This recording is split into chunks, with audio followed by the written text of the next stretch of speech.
Every single day we're all fighting battles. Some of them are obvious, right? The demanding clients, the office drama. But the toughest ones, the ones that really count, yeah, those are fought inside our own heads. Today we're going to explore the two very different paths these battles can lead us down. One is a path of just reacting to everything, and the other is a path of radical self-awareness. It all starts with learning how to stalk yourself. So, let's dive in. Have you ever had one of those days, or weeks, where you just feel completely swamped? Like you're just a pinball bouncing from one crisis to the next with absolutely no control? Well, here's the core idea we're looking at today. Right in the middle of all that chaos, you have a choice. It's not really about what happens to you. It's about how you choose to respond. So here's how we're going to break this down. First, we'll meet the two mindsets. Then we're going to tackle the external world, all that noise. After that, we'll move on to the much trickier inner world. And finally, we'll talk about what it really means to win this game. Okay, so to really get a handle on these two paths, we're going to follow the stories of two people. Now, don't think of them as a hero and a villain. It's more like two different strategies for dealing with the exact same kinds of pressure that, let's be honest, we all face. So, on one side, we've got Alara. She learns to become this kind of inner warrior whose main job is to protect her own peace. And on the other side, there's Leo, and his world is, well, it's starting to unravel because he just can't seem to do that. Their stories are going to be our guide through all this. Let's start with the stuff coming at us from the outside. The emails, the deadlines, the gossip. How do we handle all that noise that's constantly trying to pull us off course? The very first principle is all about deciding where the fight is going to happen. See, a warrior doesn't let the enemy set the terms of engagement. You get to decide what gets access to your mental and emotional space. It's your turf. So let's see how this actually plays out. Leo, he gets completely sucked into his client's chaotic energy. He's stewing over every little piece of harsh feedback. He's fighting the battle entirely on their terms in their territory. But Alara, she faces the exact same kind of thing and makes a totally different choice. She decides her mind is a fortress. She chooses her own battleground and flat out refuses to let the client's anxiety become her problem. Her whole mindset becomes this powerful boundary, and it's all built on this one simple, powerful thought. My peace is my territory. And that builds perfectly into our next principle, which is all about being ruthless with your attention. A true warrior knows that focus is a finite resource, right? You only have so much of it, so they get rid of everything that doesn't actually serve the mission. I mean, look at the difference here. When some office drama erupts, Leo is totally consumed. He's reading articles, he's listening to rumors, he's just drowning his focus in all that noise. Alara, on the other hand, sees the gossip for exactly what it is, junk. It's clutter. She recognizes it as unnecessary and she actively lets it go, maybe puts on her headphones and redirects her energy to something that actually matters. And her internal mantra totally reflects this. She's thinking, my focus is my power. She treats her attention like the precious, limited resource it really is, and she refuses to waste it. Okay, now this next one. It might seem a little counterintuitive. Tactical retreat? I mean, retreating sounds like losing, doesn't it? But in this framework, a tactical retreat is actually an act of genius. It's about knowing which fights are just unwinnable and choosing to protect your energy instead of wasting it. So when Leo gets that rage-inducing email, his anger just takes over. He hammers out a furious reply, hits send, and boom. He's just escalated a small problem into a full-blown crisis.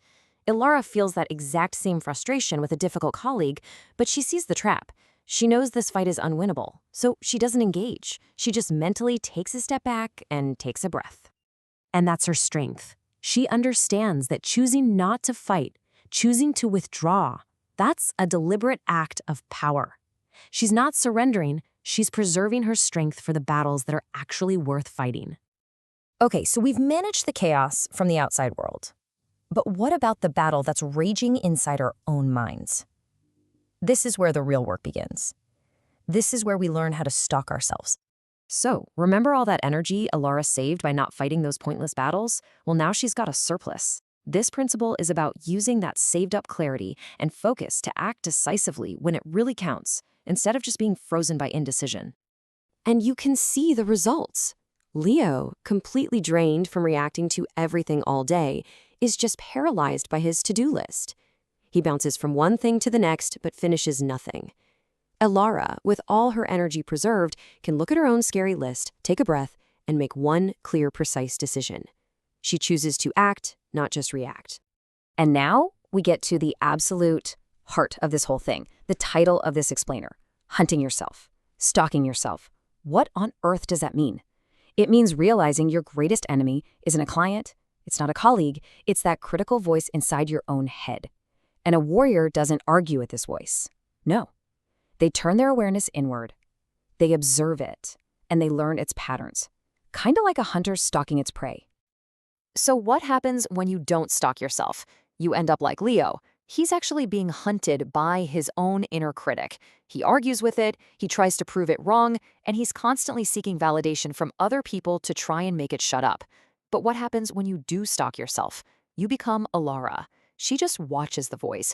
She sees it as something separate from her true self, and she simply chooses not to engage with it. She completely neutralizes its power by refusing to get in the ring and fight. So how do you actually do this? Elara's process is pretty simple. It's got 4 steps. First, just acknowledge it. That's just noticing the voices there. No panic, just, oh, hey, there's that thought again. Next, you observe it, but without judgment. You just watch it, like you'd watch a cloud passing in the sky. Then, and this is the game changer, you choose not to engage. You don't argue, you don't reason with it, you don't fight. You just drop the rope. And finally, you let it go. By not engaging, the thought just loses its energy and drifts away all by itself. You don't have to push it out. You just have to stop clinging to it. And this is the great paradox of it all.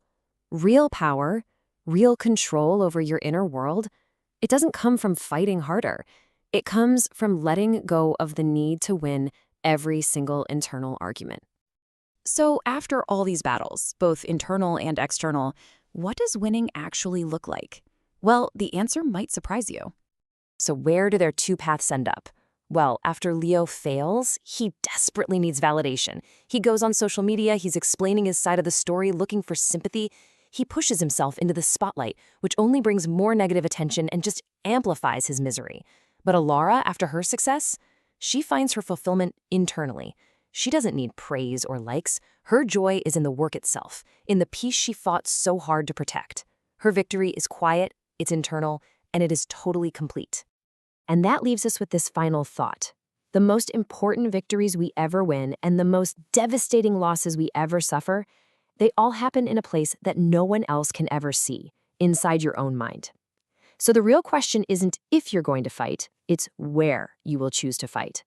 Will you keep fighting the external world, or will you finally choose to master the internal one?